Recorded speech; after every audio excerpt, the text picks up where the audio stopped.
Society அதை தாண்டி பார்த்தோம்னா நீங்க சூழ்நிலையும் ரொம்ப இம்பார்ட்டன்ஸ் கொடுக்குறீங்க. தமிழர் நிலம் வந்து காக்கப்படணும்ட்டு. இந்த ஹைட்ரோ கார்பன் பத்தி நீங்க ஒரு புத்தகம் எடுத்திருக்கீங்க. அது வந்து அந்த ஆமா. சமயத்துக்காக வந்து எனக்கு தெரிஞ்சு நிறைய போராட்டம் நடந்துச்சு. தமிழ்நாட்டுல நிறைய போராட்டம் நடந்துகிட்டு இருந்தது சமயம் இல்லையா? இந்த ஹைட்ரோ கார்பன் பத்தி நீங்க அதை உத்தமா எழுதணும். அது அந்த கண்டிப்பா அது விழிப்புணர்வு அடையணும் மக்கள் அப்படின்றத நீங்க உங்களுக்கு எந்த தாட் அது இதெல்லாம் வந்துச்சு? அது அது எழுத தூண்டுறதுக்கான காரணம் என்னங்க? அந்த புத்தகம் எழுதுறதுக்கான காரணம்? இல்ல என்னுடைய நிலம், நம்முடைய நிலம், நம்முடைய மண்ணு, நம்முடைய பாரம்பரிய பூமி, அது வந்துட்டு ஹைட்ரோ கார்பன் திட்டங்களால் அழிக்கப்படுது அப்படின்ற உடனே, அது எப்படி விவசாயத்துக்கு பதிலா வந்துட்டு வேற ஒண்ணு மாற்றா வர முடியும்? வரவே முடியாது. விவசாயத்துக்கு மாற்று எதுவுமே கிடையாது. அண்ணா முதல்வரா இருந்தபோது, நஞ்சை நிலங்கள்ல வந்துட்டு எந்த இண்டஸ்ட்ரியும் அனுமதிக்க கூடாது அப்படின்னாரு. அது 67. ஆனா இந்திய ஒன்றிய அரசனுடைய அந்த ஆதிக்க சக்திகள் 64லயே தஞ்சாவூரை வந்துட்டு எண்ணெய் மண்டலமா மாத்திரணும் அப்படின்னு அவங்க அப்பவே தீர்மானிச்சிருக்கிறாங்க. இந்தியாவுடைய வளர்ச்சிக்கு அது தேவை. அதாவது இந்தியாவுடைய வளர்ச்சி நம்ம வந்துட்டு காவிரி படுகை அழிச்சிடுறது. எப்படி வராங்க பாருங்க. அப்போ அதை பாக்குறேன். ஒரு கட்டுரை எழுத போகும்போது ஒரு இந்த இங்கிலீஷ் ஊடகங்கள் இருக்கு இல்லையா, இந்தியானுடைய வந்துட்டு ஜென்ம பகையே அதனுடைய இங்கிலீஷ் ஊடகங்கள் தான். அதுங்கதான் எல்லாத்தையும் குழப்பம். ஒரு 5-6 இது கிடக்குது அது. அதுக்கு வந்துட்டு பாத்தீங்கன்னா ஊன்னு காலங்காத்தாலே கத்த ஆரம்பிச்சிடும். 6 மணில இருந்து நைட்டு 10 மணி வரைக்கும் அது கத்திக்கினே இருக்குது. ஏதாவது ஒரு விஷயத்த பெருசா போதாகரமாகி கத்திக்கிட்டே இருக்கும். அது என்ன சொல்லுச்சுன்னா, நெடுவாசல் நடக்கக்கூடிய போராட்டம் வர்றவங்களுக்கு எல்லாம் அங்க சோறை வாக்கி போடுறாங்க. எங்கேருந்து பணம் வருதுன்னு தெரியல அப்படின்னு. நெடுவாசல் நெல் விளையிற பூமி அது அவனுக்கு தெரியாது. வட இந்தியனுக்கு அங்கேருந்து ரிப்போர்ட்டருக்கு தெரியல. நெடுவாசல் வந்துட்டு பெரிய நெல் விளையக்கூடிய பூமி, காவிரி படுகை, அது புதுக்கோட்டைன்னா தஞ்சாவூர் பழைய தஞ்சை மண்டலத்துடைய ஒரு அங்கம். அது சோறு போட்டே களைச்சு போன ஊரு. எங்களுக்கு வந்துட்டு வடிக்கிறதுக்கு தான் ஆள் இல்லையே தவிர அரிசிக்கும் நெல்லுக்கும் பஞ்சம் கிடையாது. ஸோ வடிச்சு போட்டு குழம்பு ஊத்திட்டு இருக்கிறோம் அப்படின்னா, ஆமா அட முட்டா பையில இவ்வளவு வளமான இடம் தாண்டா எங்களுடைய போராட்டத்திற்கான வேறு அப்படின்னு சொல்லி ஆரம்பிச்சது. கடைசியில நான் ஏன் போராடுறேன், நீ ஏன் அதை உணரல அப்படின்ற இடத்துக்கு போகும்போது நான் சயின்டிபிக்கா அப்படியே தொட ஆரம்பிச்சு எடுத்துட்டு போயிட்டு அதுக்கு பின்னாடி இருக்கக்கூடிய கார்பரேட் அரசியலும் கார்பரேட்டுடைய ப்ராஃபிட்டுக்காக எப்படி வேளாண் வாழ்க்கையை அழிக்கிறது ஒத்துக்கிறது அப்படின்னு நான் எழுதும் போது அந்த கான்ஃபிளிக்டுடைய இதில் போட்டு ஃபுல்லா எழுதினேன். எழுதி 2017 அக்டோபர் 2 தான் மறுபடியும் வெளியிட்டாங்க. ஆமா ஆமா அது வந்துட்டு இந்த கார்பரேட் உலகம் வந்துட்டு அதனுடைய ப்ராஃபிட்டுக்காக அது ஒரு ரா டீல் அப்படின்னு அந்த மாதிரி அது அதுக்கான விஷயத்த மட்டும் தான் அது பார்க்கும். அங்க வந்துட்டு பறவை அழியுது, காடு அழியுது, நிலம் அழியுது, மக்கள் அழிவாங்க அதெல்லாம் போட்டோம். இல்ல அங்கேருந்து எடுக்கக்கூடிய வெள்ளத்துல ஆமா அதான் சொன்னா நான் தஞ்சாவூர்ல நீங்களும் வந்துட்டு அரேபியா மாதிரி பணக்காரன் ஆயிடலாம் எண்ணெய் எடுத்தா அப்படின்னு உடனே நம்ம விவசாயம் நம்மளுக்கு 4 பொண்டாட்டியை கட்டிக்கிட்டு அப்படின்னு யோசிச்சுட்டான். அவனுக்கு தெரியல இதெல்லாம் யார் பண்ணுவா யாரு அது மாதிரி ஏமாத்தினாங்க. அந்த ஜியாலஜிஸ்டுகளுக்கெல்லாம் வந்துட்டு நான் ஒரு வைரியா இருந்தேன். ஏன்னா நான் ஜியாலஜி ஆன்சிலரி அடிச்சானுல தொலைக்காட்சி விவாதங்கள் எல்லாம் சிரிச்சாங்க. அப்புறம் எல்லாரும் சரண்டர் ஆனாங்க. அப்புறம் அவங்க பேச விட்டாருங்க. இப்படி எதுக்கு சொல்ல வரேன்னா, மண் அழிக்கப்பட்டவன்னா மக்களுக்கு ஒரு வேலையும் கிடையாதுங்க.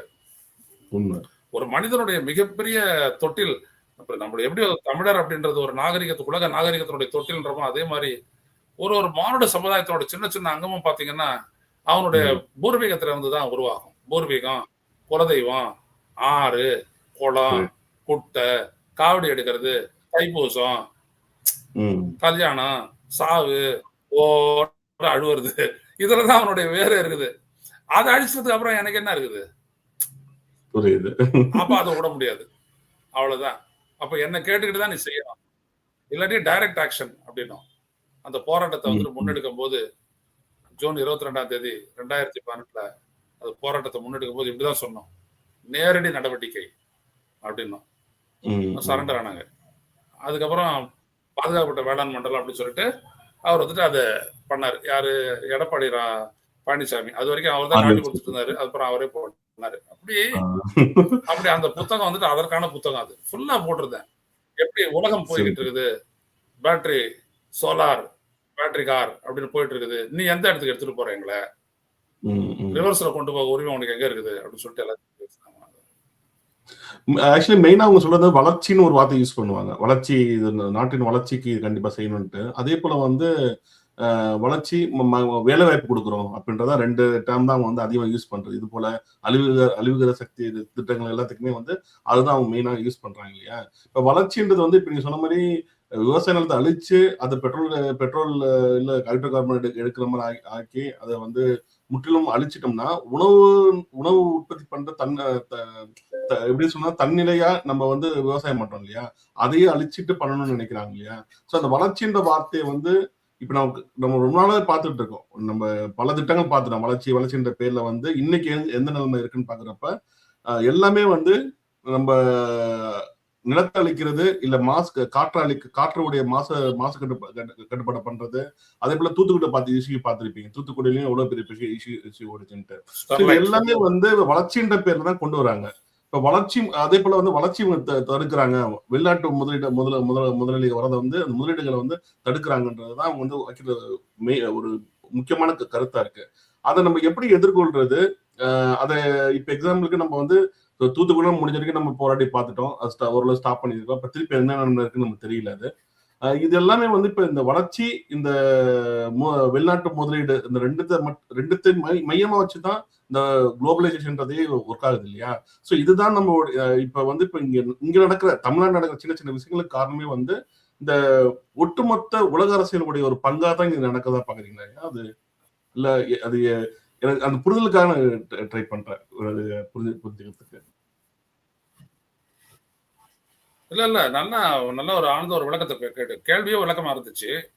கான்ஃபிளிக்ட் ரெசல்யூஷன்ல வந்துட்டு ரொம்ப முக்கியமானது நீங்க சொன்ன இடம் தான். ஒரு கான்ஃபிளிக்ட் அப்படின்னா ஏன் அந்த கான்ஃபிளிக்ட் அப்படின்றதுக்கு வந்துட்டு கொஞ்சம் இருங்க. நான் அந்த புத்தகத்துல பேக் ஃபிளாப்ல வந்து அதான் நான் போட்டேன்.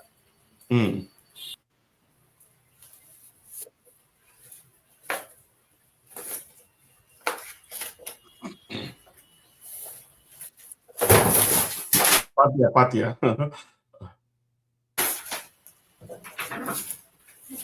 எடுத்துட்டு வந்துச்சு. இருக்கட்டும், பரவாயில்ல. அதுல நீங்க பாத்தீங்க அப்படின்னா அந்த புத்தகத்துல இந்த பேலன்ஸ் இதுல வரக்கூடிய அந்த கான்ஃபிளிக்ட் ஏன் வருது அப்படின்றத நான் சொல்லியிருக்கிறேன். உலக மக்களின் அத்தியாவசியமான 2 தேவைகள் உணவு மற்றும் எரிபொருள். சரிதானா? பூமிக்குள் பொந்திருக்கும் ஹைட்ரோ கார்பன் வளம் எரிபொருள் தேவையை பெருமளவில் நிவர்த்தி செய்கிறது.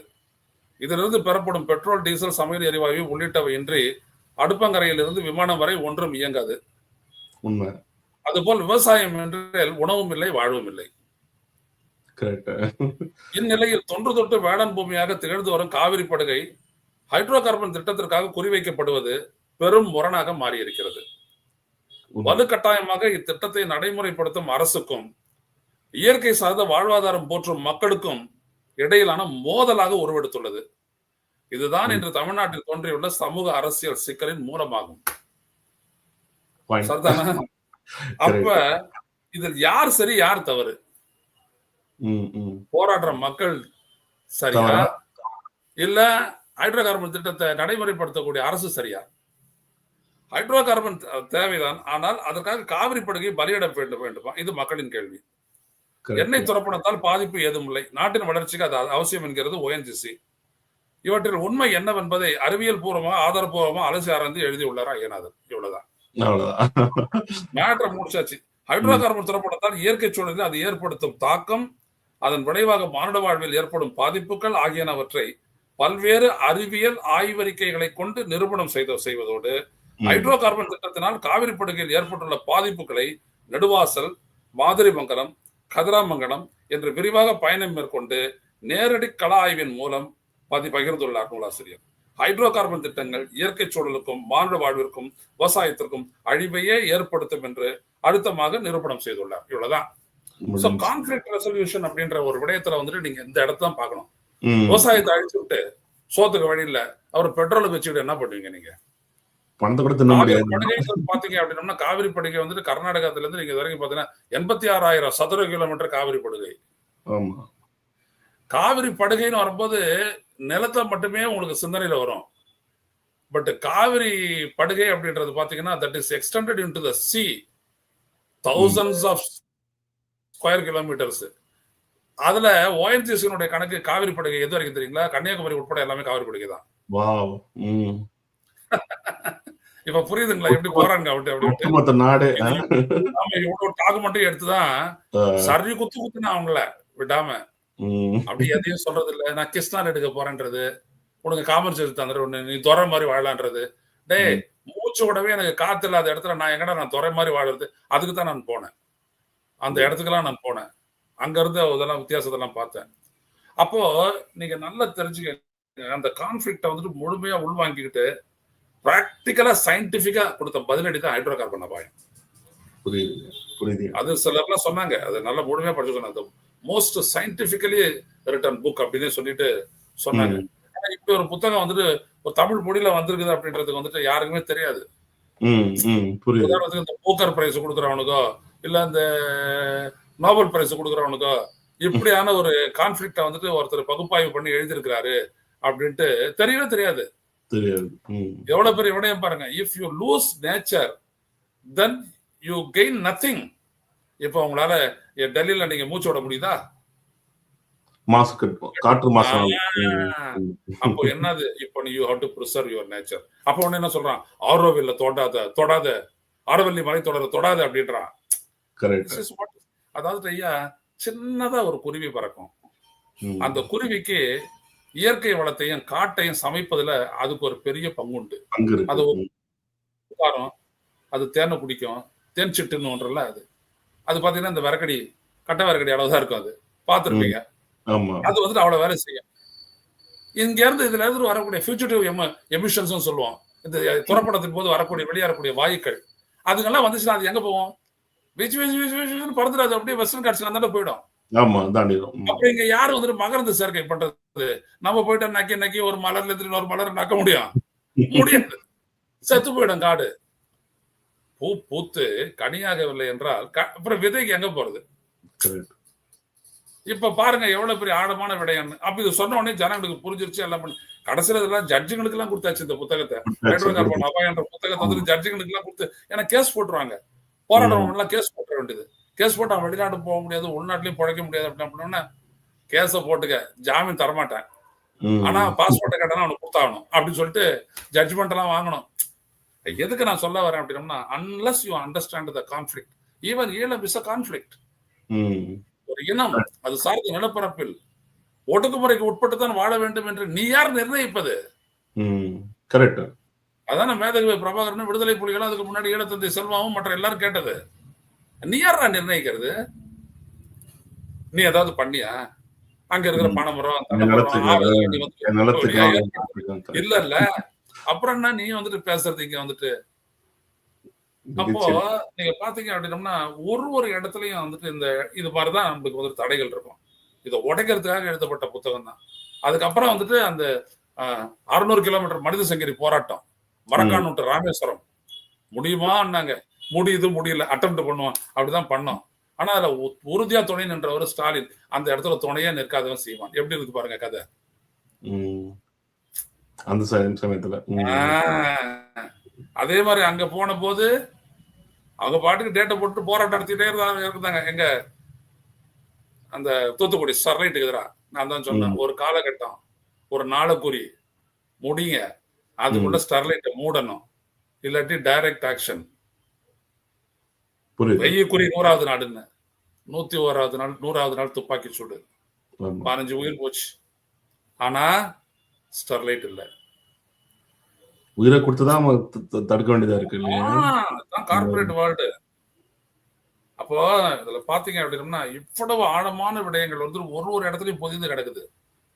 இதுல எல்லாம் பாத்தீங்கன்னா நம்ம சொல்லக்கூடிய உலகம், ஊடகம், அரசுகள் எல்லாமே ரெண்டா ஸ்பிளிட் ஆயிருக்குது. நம்ம ஒரு பக்கம், அவங்க ஒரு பக்கம். புரியுது.